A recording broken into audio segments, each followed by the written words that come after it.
আসসালামু আলাইকুম। গতকালকে সমন্বয়কদের মধ্য থেকে অন্যতম প্রতিষ্ঠিত সমন্বয়ক হাসনাত আব্দুল্লাহর একটা ফেসবুক স্ট্যাটাস নিয়ে অনেক কথা হচ্ছে। হাসনাত আব্দুল্লাহ দাবি করেছেন যে তাকে ক্যান্টনমেন্ট থেকে প্রস্তাব দেওয়া হয়েছিল যে রিফাইন্ড আওয়ামী লীগ গঠন করা। যে আওয়ামী লীগ আসলে শেখ হাসিনাকে বাদ দিয়ে সাবের হোসেন চৌধুরী, শিরীন শারমিন, শেখ ফজলিনুর তাপসকে নিয়ে একটা রাজনৈতিক দল নতুন করে আওয়ামী লীগ আসলে পুনর্বাসন করার কথা। প্রথম কথা হচ্ছে যে আজকের এই ভিডিওটা দেখার পরে আপনারা আমাকে দালাল বলে গালি দিতে পারেন বা আমাকে কঠোর সমালোচনা করতে পারেন। কিন্তু আমি বলব যে আসলে বাংলাদেশের প্রেক্ষাপটে আওয়ামী লীগকে ফিরে আসতে দিতে হবে। আওয়ামী লীগকে আসলে আপনি বাদ দিয়ে রাজনীতি করতে পারবেন না। আওয়ামী লীগ আজকে হোক কালকে হোক ফিরে আসবে। এখন তাদের এই ফিরে আসার প্রক্রিয়াটা কিরকম হওয়া উচিত এটা নিয়ে আসলে আমাদের ভাবা উচিত। দেখেন এইবারকার যে ৫ই আগস্টের পরবর্তীতে আওয়ামী লীগের রাজনৈতিক পতন যতটা হয়েছে তার থেকে বেশি পতন হয়েছে তাদের সামাজিক পতন। এই সামাজিক পতনের কারণে কিন্তু আওয়ামী লীগ ঘুরে দাঁড়াতে এতটা সময় লাগছে। আওয়ামী লীগের রাজনৈতিক পতন এর আগেও অনেকবার হয়েছে। সেটা আসলে তারা নির্বাচনে হেরে যেয়ে হোক বা আসলে 15ই আগস্টের পরে হোক, রাজনৈতিকভাবে তাদের পতন হয়েছিল। কিন্তু সামাজিকভাবে বয়কটের শিকার হওয়া আওয়ামী লীগের জন্য এটা আসলে এবারকার ১ম ঘটনা।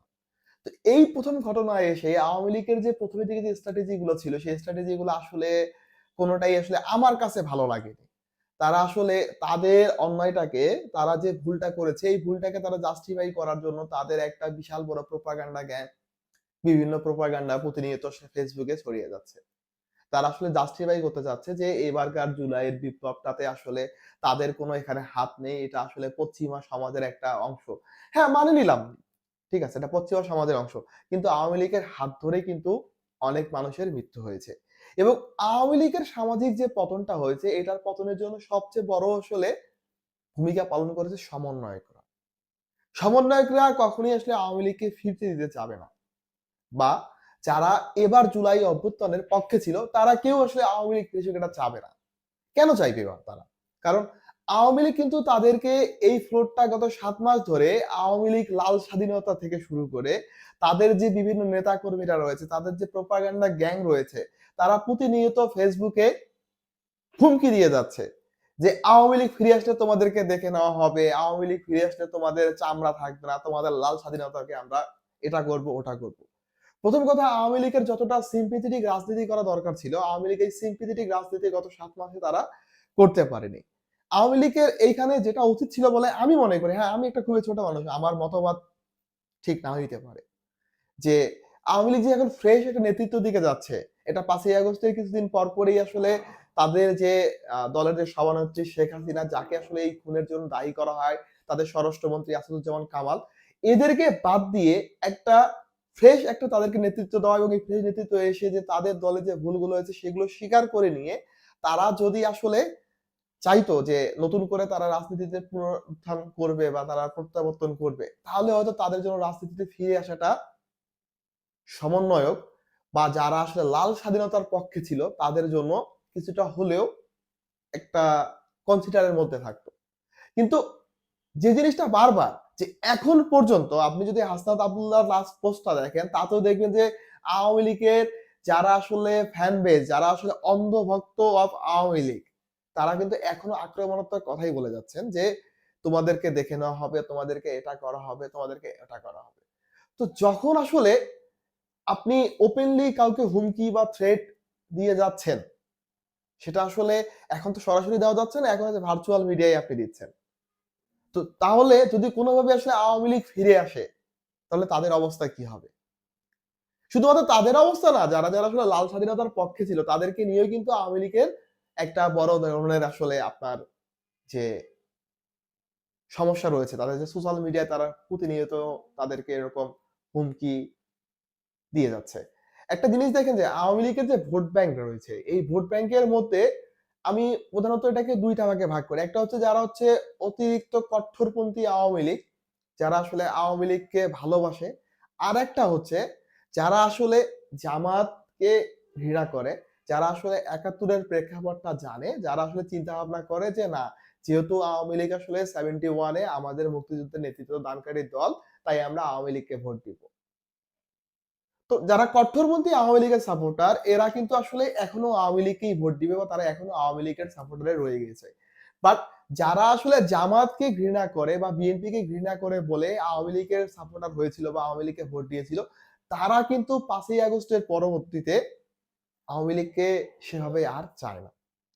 তারা আওয়ামী লীগকে চাইতে পারে, এরাই কিন্তু আসলে লাল স্বাধীনতার পক্ষে ছিল। যে জনতাটা যে জনগোষ্ঠীটা ধরেন জামাতকে হেট করে বা আসলে ধরেন বা বিএনপিকে হেট করে বলেই আওয়ামী লীগকে ভোট দেয়, এদের 90% তারা কিন্তু আসলে জুলাই বিপ্লবের সমর্থনে ছিল। তো এরাই কিন্তু প্রতিনিয়ত হচ্ছে সাইবার বুলিং এর শিকার হচ্ছে আওয়ামী লীগের বিভিন্ন প্রোপাগান্ডা যুক্ত চ্যানেলগুলো থেকে। তো তারা আসলে কিভাবে চাইবে আওয়ামী লীগ ফিরে আসুক? এখন প্রশ্ন হচ্ছে যে আওয়ামী লীগের মধ্যে ভালো আওয়ামী লীগ রয়েছে, খারাপ আওয়ামী লীগও রয়েছে।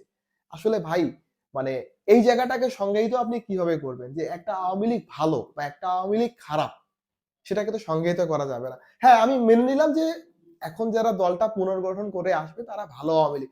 কিন্তু তাদের সাথেই যে খারাপ আওয়ামী লীগরা যুক্ত হবে না তার গ্যারান্টিটা কে দিবে? তার গ্যারান্টিটা কি কেউ দিতে পারবেন? তার গ্যারান্টিটা আসলে দেওয়া পসিবল না। আবার এটাও সম্ভব যে আসলে আওয়ামী লীগকে বাদ দিয়ে আপনি খুব দীর্ঘদিন বাংলাদেশের রাজনীতি চালিয়ে যেতে পারবেন না।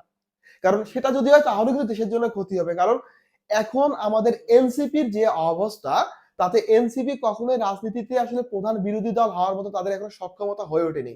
তাহলে এইখানে যদি এবার নির্বাচন হয়, যদি নির্বাচনে যদি বিএনপি বা জামাত কোনো একটা দলেই জিতে যায়, তাহলে কিন্তু সেখানে কিন্তু আমরা কি করব? স্ট্রং অপোজিশন বা বিরোধী দল আমরা পাবো না। এখন আসলে আমাদের এই জুলাই আন্দোলনের একটা অঘোষিত বীর হিসাবে ছিল সেনাবাহিনী। সেনাবাহিনী কেন বীর ছিল সেটা হয়তো এখনো অনেকের কাছে স্পষ্ট। আপনারা যারা স্পষ্ট না তারা নেত্র নিউজের একটা নিউজ দেখতে পারেন যে সেনাবাহিনীর উপরে আরোপিত স্যাংশনকে তারা বন্ধ করতেই তারা এই জুলাই আগস্টে ছাত্র জনতার হয়তো পক্ষে ছিল। এটা নিয়েও আসলে কথা হয়ে থাকে।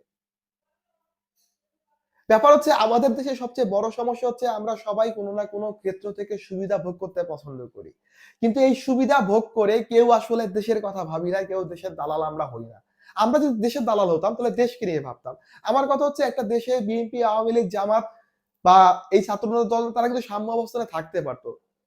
কিন্তু এখানে সবচেয়ে বড় ভুলটা আওয়ামী লীগের ছিল যে ৫ই আগস্টের পরবর্তীতে তাদের যতটুকু সহানুভূতিশীল রাজনীতি নিয়ে মনোভাব নিয়ে তাদের থাকা উচিত ছিল তারা সেখানে আসেনি। বরং তারা উল্টা যারা জুলাই বিপ্লবের সাথে মানে সংশ্লিষ্ট ছিল তাদেরকে প্রতিনিয়ত আওয়ামী লীগ থেকে তারা আসলে লাল স্বাধীনতা বলে হুমকি দেওয়া থেকে শুরু করে তারা বিভিন্ন ধরনের তারা আসলে কথাবার্তা বলে গিয়েছে।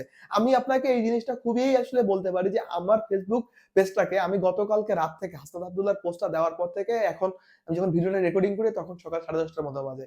আমি আমার ফ্রেন্ড লিস্টে প্রায় ৫,০০০ মানুষের আমি পোস্টগুলো স্ক্রল করে দেখেছি। আমি আপনাকে এতটুকু বলতে পারি যে আমার ফ্রেন্ড লিস্টে যদি ৪,০০০ যদি পোস্ট আসে, এর মধ্যে ৩,০০০ পোস্টেই ছিল তারা আসলে আওয়ামী লীগের পুনর্বাসন চায় না। কারণ তারা শঙ্কিত, তারা ভীত যে আওয়ামী লীগ ফিরে আসলে তাদের উপরেও হামলা হতে পারে।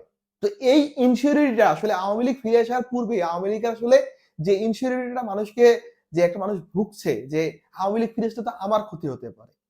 আওয়ামী লীগ ফিরে আসলে তো জুলাই বিপ্লবের যারা পক্ষে ছিল তাদের ক্ষতি হতে পারে। তাহলে আওয়ামী লীগের আগে এটা ইনশিওর করতে হবে যে তারা যদি ক্ষমতায় ফিরে আসে তাহলে তারা তাদের অতীতের ভুলটাকে স্বীকার করবে এবং জুলাই বিপ্লবের সাথে যারা সংশ্লিষ্ট ছিল তাদের কোন প্রকার ন্যূনতম ক্ষতি আওয়ামী লীগ করবে না। তাহলে হয়তো আওয়ামী লীগের পুনর্বাসনটা সম্ভব হতে পারে। তাছাড়া কিন্তু সম্ভব হতে পারে না।